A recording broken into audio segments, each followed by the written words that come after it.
This podcast is created for farmers and powered by Pioneer Agronomy to bring you agronomic insights and proven solutions to fuel forward-thinking farming.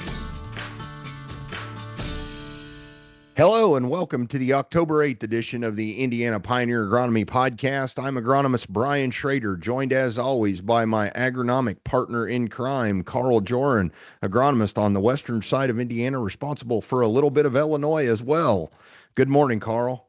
Good morning, Brian. Thanks for that introduction. Grateful as always to be able to partake in this this ordeal that we've been doing on the Indiana Pioneer Agronomy Podcast for what we now know, episode number 227 coming to you live. Hard to believe that it is 227. That's there's a lot of podcasts. You and I have looked at the statistics. We know this. There are a lot of podcasts that start and don't get a lot of momentum, don't get a listenership like they would like to have, and they just kind of fall to the wayside.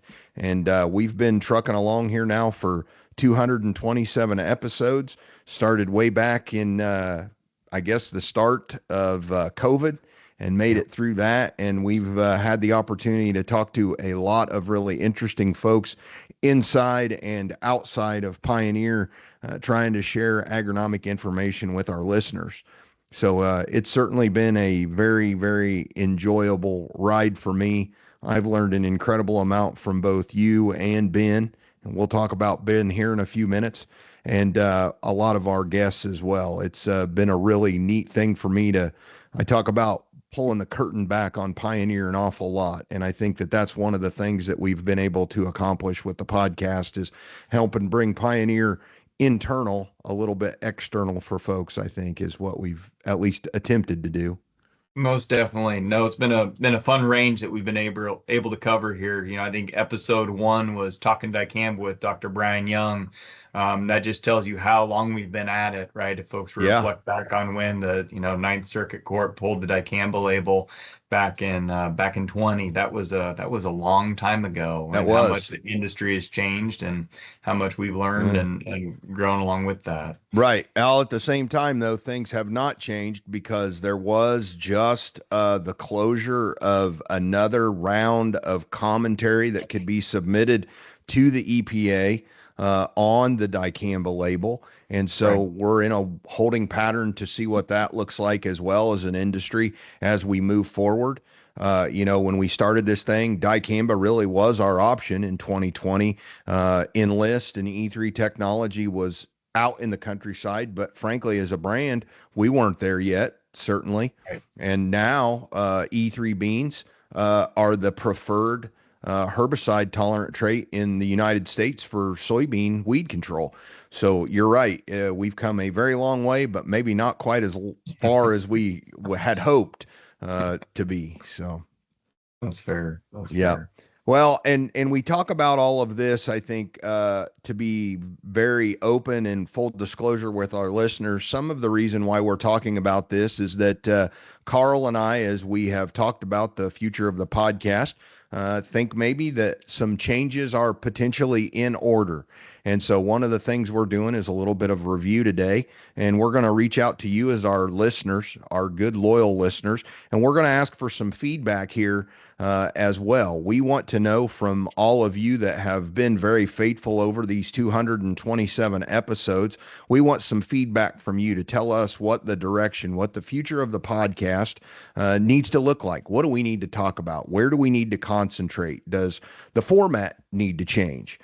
Some of those kind of things. And so I think that's one of the things we'd like to accomplish today. And we'll provide all of our listeners with our social media handles and emails and everything to try to garner some of that feedback, Carl. But I'd be curious is not only you reflect on the podcast, but as you think about the future of what the Indiana Pioneer Agronomy Podcast might look like or what we think we want to do, I'd just like to get, I guess, some of your comments and have you share those with our listeners.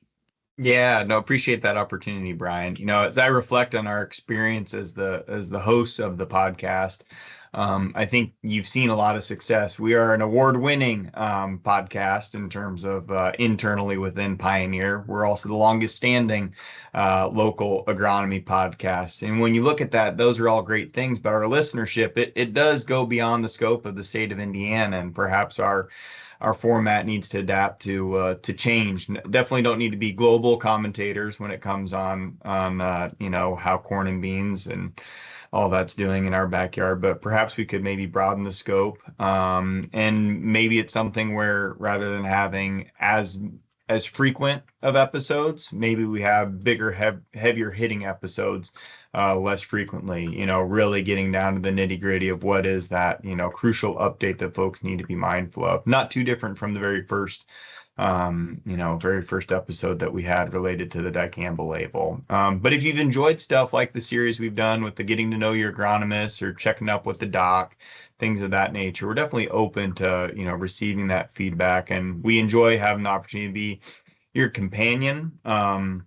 That's the beautiful thing about the audio format is that you do get a little bit of an inside scoop in terms of, the folks on the other side of the microphones. We don't know you, but you do know us. And that's been a really fun relationship to be able to, experience, and something that we don't take for granted. But we want to make sure that we're serving and stewarding this information the best that we can. So I think what's made it great, Brian, is that we've had, an awesome three-headed monster here between yourself, myself, and Ben. And perhaps that's part of why we're addressing the opportunity to make an adjustment moving forward. I think that's right. I think, when we started the podcast and the three of us kind of sat down and put our heads together, as the more senior person of the three of us, when I started my career with Pioneer back in 2001, walking your fields was a huge pull for the agronomist. We wrote those during the season. I think it was a weekly basis, maybe. And we put those together. And I recall as a young agronomist going out to the field, and there'd be customers that would have that, stuck in their pickup truck, either above the visor or on the dash, and that the whole thing about that periodical specifically was to try to get information to the field as fast as we could so that we could try to get things in the hands of a grower that they could make real-time decisions with. And when we entered into the podcast, that certainly was my goal, because that format with walking your fields has changed and morphed over the years. We still have it. A lot of our listeners get it, every few weeks in their email box with some links, and they can click on some of the articles that have been written by other agronomists or other folks within agronomy sciences and be able to read up on things. But this gives you and I an opportunity to address things in real time and try to help growers make real-time decisions on what they're facing in the next few days or few weeks.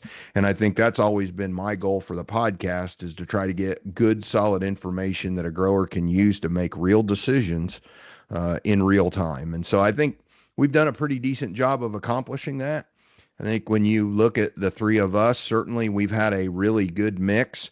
I started my career out in ag retail and then moved to Pioneer and have been an agronomist and a territory manager and agronomist.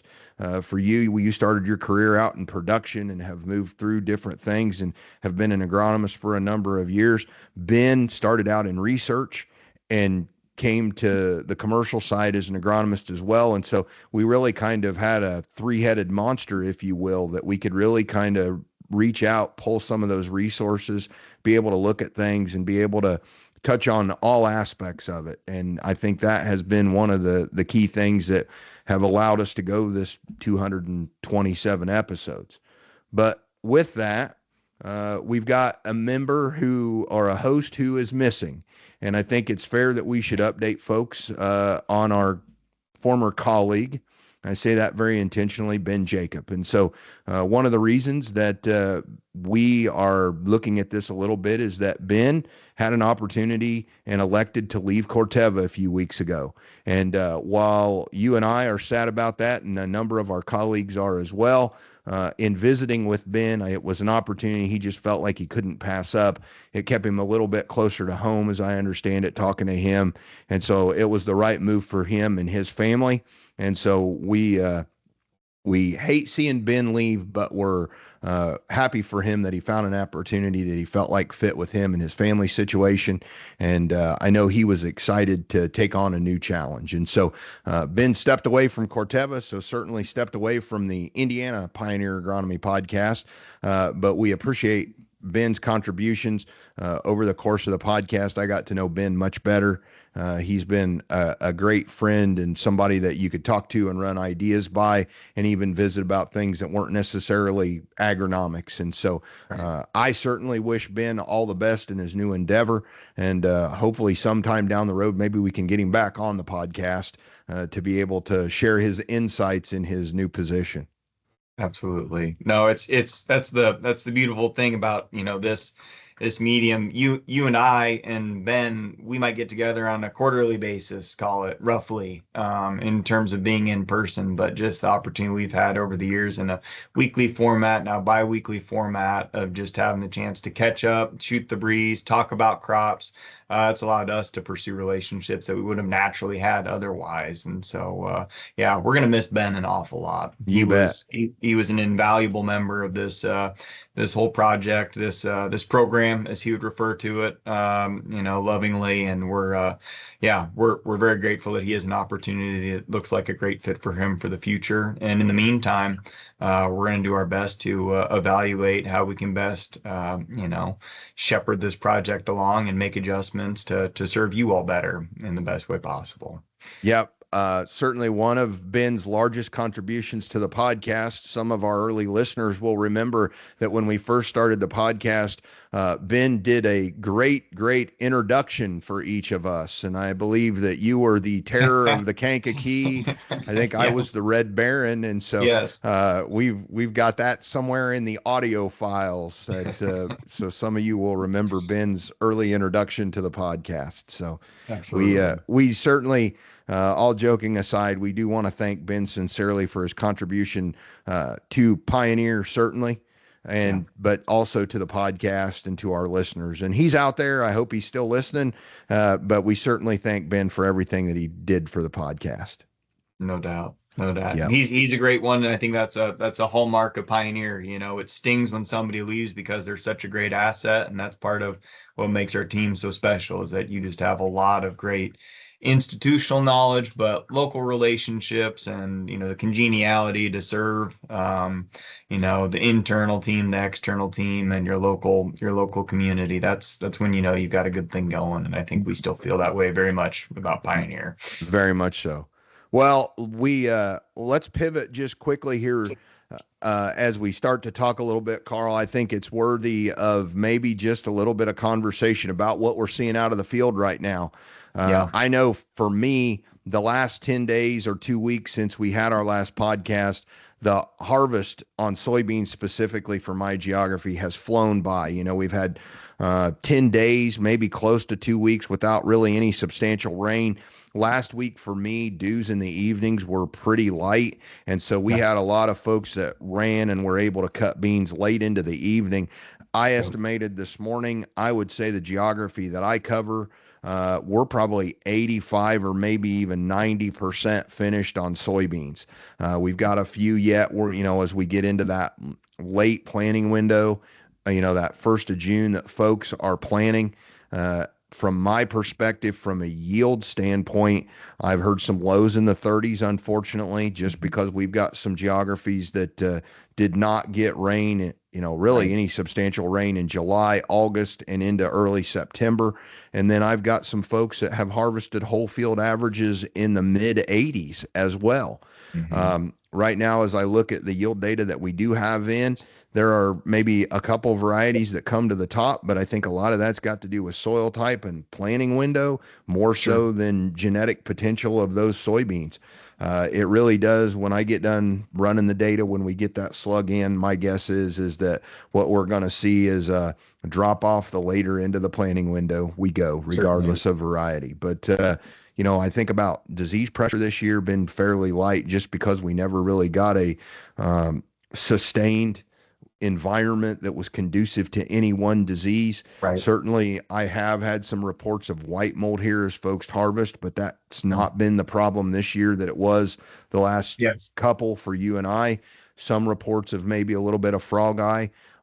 Sudden death never materialized like I thought it would based on the spring conditions that we had. And so soybeans right now, it's a little bit hard to get a feel for beyond just planting date and lack of rain, at least in my geography. So curious what you're seeing. I know you've got some areas that are in the pretty severe drought stress right now, even still. So what's kind of your thoughts or report from your part of the world? Brian, I'd say this time a month ago, 6 weeks ago, a lot of speculation related to the crop, right? You're having your harvest dinners, folks are asking your opinion. And on the corn side, I thought that we were above average, but not as good as what we've been the last couple of years. And I said, beans are a question mark, right? We finished dry. So, we had one good rain where we caught a couple inches out of it, but really that's all we had for a good stretch of about a month's time. So we were really leaning on that soil moisture, what we had available to us there. Many growers that I spoke with, though, were very excited about their potential soybean crop, many leaning on that, thinking that that was going to be what led the pack. And boy, their intuition was spot on. And as an agronomist, it is tough to judge soybean yields as you look at them.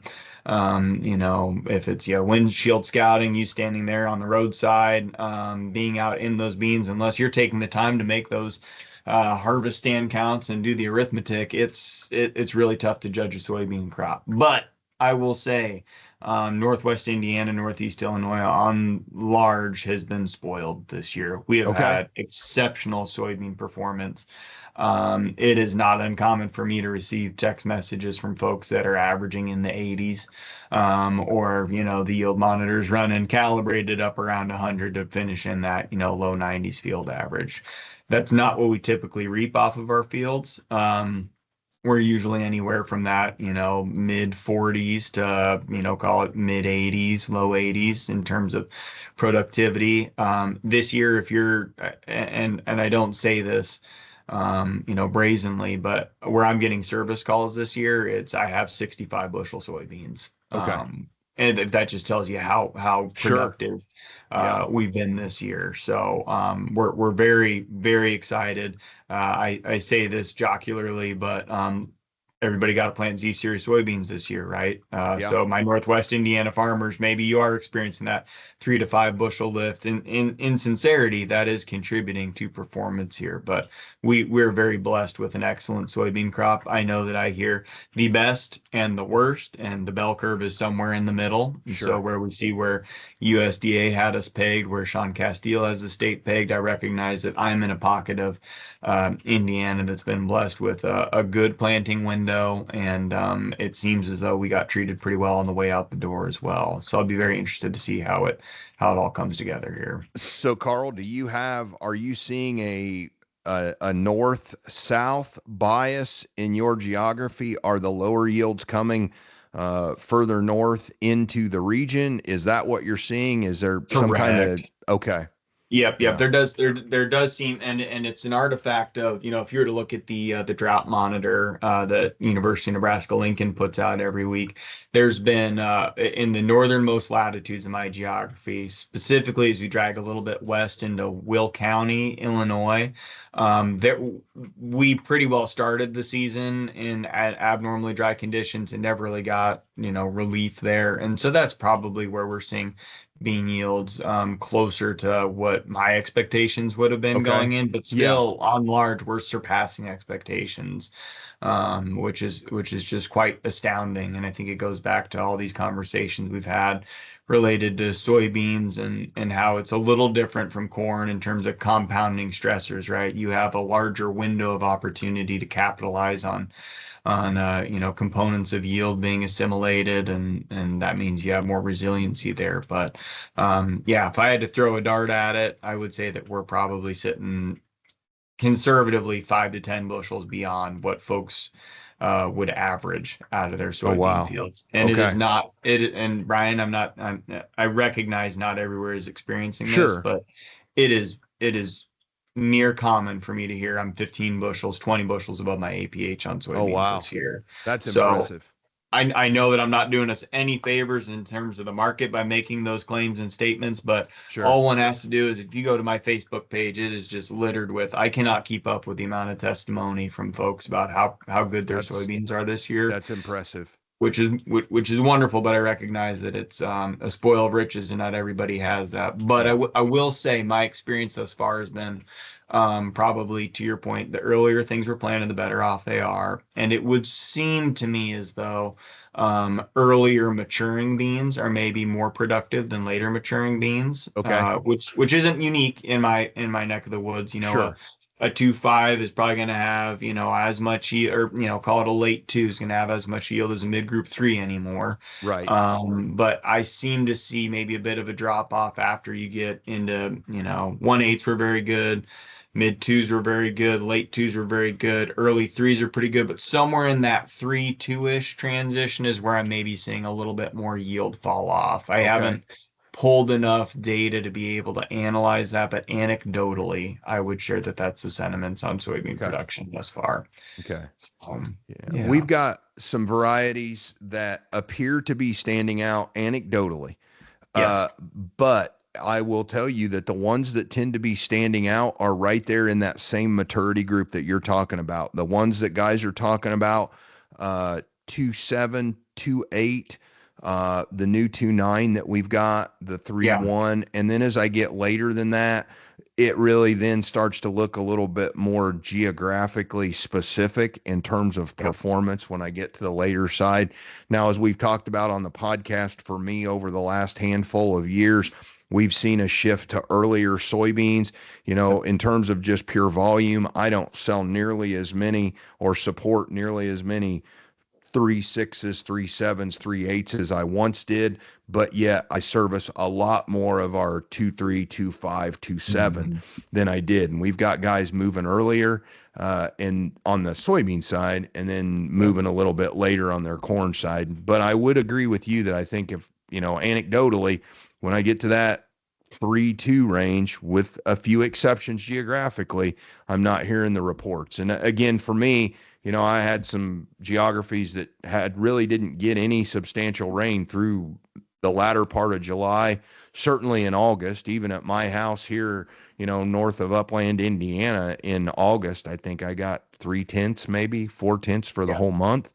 And then we got that rain there, mid part of September that helped a little bit with some of these later beans, but it may unfortunately have been a little bit too little, too late type of situation. So, corn wise, just to kind of get an update, certainly for me, we're very, very early into corn harvest. So it's very difficult to get a feel for much. Certainly got some guys that are harvesting some very good corn, to your point, well above APH even.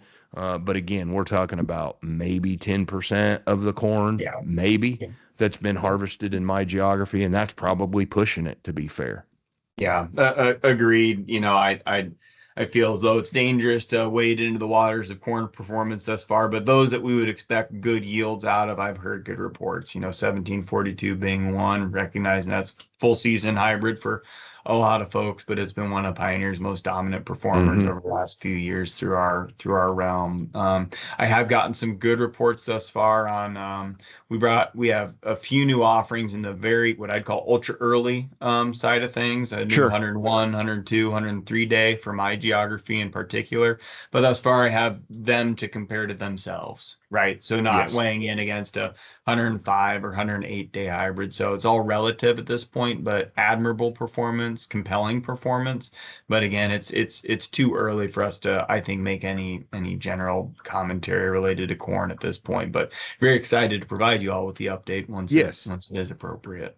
Yeah, we get down the road a little bit. I think it would do us some good maybe to update the standings on the draft that we've got. But right now, I think that may be just a little premature given the amount of data that we've got in the system. Certainly, as I mentioned, you've got a handful of weeks here where folks have really been hitting it hard. and trying to get yield data to their Pioneer rep to be able to get it into the internal systems for you and I to pull, that's certainly not been top priority for most of our growers. And we recognize that and certainly appreciate that. We'll circle back around and get the data as we can. But I would encourage all of our listeners, if you're harvesting and you're running into good things or even some things about a hybrid or variety that you don't understand, please be sure to reach out to your Pioneer sales rep. Let them know about that. Get your agronomist and your territory manager involved. Those kind of items are priceless for us to be able to get our head around what these products are doing and be able to get them placed appropriately moving down the road. There's certainly, especially with new products, there's always a learning curve. We try to do what we can as agronomists to put these out and get good looks at them. But we certainly recognize that, you were talking about our plot dinners. Those plots, those demo plots that we look at, those aren't always a real true representation of what goes on when you get them out in the field. And so we enjoy that feedback, not only because we just like to hear it and talk with you, but it's also helpful for us to get our heads around what this product performance looks like. And so please never hesitate to give your feedback to your local Pioneer rep and your local agronomist and field team. That's invaluable information. You cannot literally put value on those types of observations from the combine cab.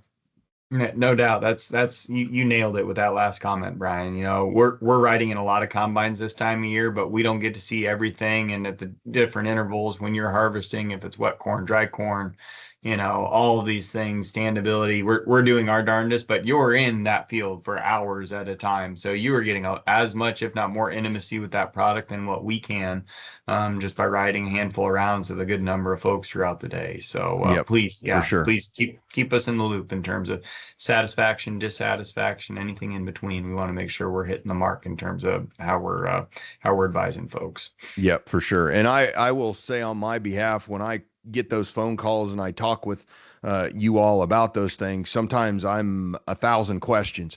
I always caution folks and let them know I'm not trying to be critical, but I'm trying to understand the full breadth of the situation, just so that I can be able to understand and try to put your observation in with similar observations or divergent observations. As you mentioned earlier, these multiple stresses that go in and contribute to that yield. It's never just the one thing. We talk about that on the podcast a lot. And so trying to ask you some questions oftentimes helps us kind of decipher or tease out some of these different issues that may influence one hybrid or one variety versus another. Certainly. So, well, Carl, I think we've probably covered it. As you mentioned, we've been out in the field riding in combines, and those are maybe our observations. Agronomically, there's really not much I think that we need to talk about. I will put a plug in, though, for the idea of soil sampling. I recognize that it is an expense, especially given our economic situation at the moment, that, $3 or $4 an acre adds up pretty fast. But what I will say is that always remember that soil sampling is a report card, both of past performance, but also a direction forward.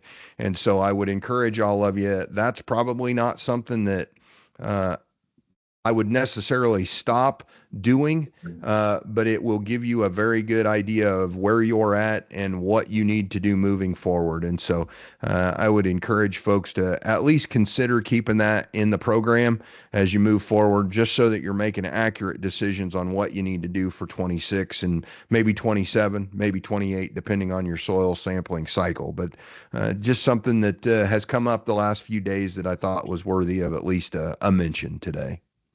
Brian, no doubt. I could speak just briefly to an anecdote related to that, right? It's this concept of investing in the future crop. And I recognize in the face of extraordinary fertilizer prices on the dry side of things, it's challenging to go ahead and pull that trigger, make that investment. And if we're trying to evaluate the plan and how to adjust Fully appreciate that. One thing that I'd make note of, though, is I had one specific example just in the last week where we knew that this was not a farm that we would be farming in the next year, maybe it's the next 2-3 years. And so the decision was made to go ahead and maybe peel back that fertilizer investment, because who am I investing it for? It's not for myself, it's for a future tenant or a future land use. And we did see that manifest in crop standability challenges.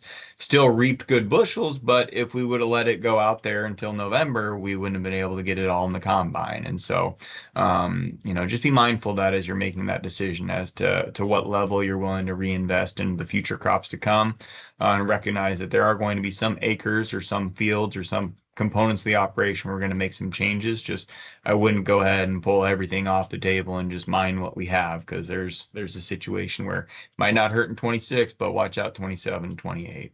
That's right. Yep.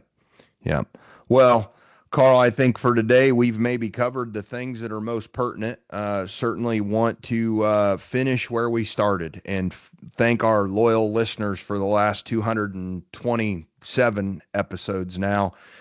They have been the key to this being successful. This has not been you, I, and Ben that have made this thing successful at all. It's been our listeners providing feedback and, talking to us at field days and customer events and things like that. The encouragement's been well noted. The critiques have been well noted. We've tried to make those adjustments when we need to. And so that's really, I think, what I will leave folks with today is please give us that feedback. Help us understand as we start to evaluate and perhaps make a little bit of a pivot with the podcast. Please provide us with that feedback. We often say that, and we know that some of you have reached out to us, but we would love to get some feedback from each and every one of our listeners to help us understand the direction. I don't think anything's off the table, at least in my mind, Carl, to look at and evaluate. Certainly for me, get your pencils ready. I'll give you the places that you can reach out to me and provide that feedback. But I do want and would humbly ask for that feedback that you all as listeners have provided us with. And so at least for me, Carl, I think the two best avenues to get a hold of me certainly would be my Pioneer email would be a good one. It's Brian, BRIAN .Schrader, SHRADER @pioneer.com. And then the Instagram page that I always reference, B_K_Schrader. Those two places would be great for you to send us the feedback, at least for me, to be able to garner some ideas from all of our loyal listeners on what the direction of the podcast needs to go as we take a step back and maybe reevaluate some things. Most definitely. Similar spaces in terms of reaching out to me. Pioneer email would be wonderful. Carl with a C .Joern, that's JOERN @pioneer.com. And then Facebook @Joern Agronomy, another place for agronomic updates and a great place to pass along feedback. So as Brian said, just want to leave you all with that note of gratitude. This has been an awesome enterprise to be a part of. Supporting you all in the field with timely management suggestions, which is just, that's one component of what makes Pioneer special. And being able to, like Brian said, pull back the curtain from time to time on what's happening within the business, I think is valuable for all folks. So a relationship we've been very grateful to be a part of, and we wish to see that continue under a new direction as we once again thank Ben Jacob for his many contributions on his way out the door here. But with that, change presents an awesome opportunity, and we want you to be part of that, chance to give us the feedback and direction for how we can make this serve you even better. So thank you. Thank you. I think that's the best way to leave it. So with that, we'll call it an episode. We thank all of you for listening. Give us a little bit of grace here as we get our feet under us with this new direction. And so our every 2-week cadence may be a little bit slower as we head into the latter part of 2025. Stick with us. We'll get you some episodes out there, but that cadence may look just a little bit different. And so again, a very heartfelt thank you from Carl, myself, and I think I can speak for Ben on this one too. Thank you for continuing to be a listener of the Indiana Pioneer Agronomy Podcast, and we'll see you on the next one. Thank you for listening to this episode from the Pioneer Agronomy team. Be sure to visit pioneer.com/podcasts to access additional episodes and learn more about our extensive on-farm data and innovative digital tools that are fueling forward-thinking farming.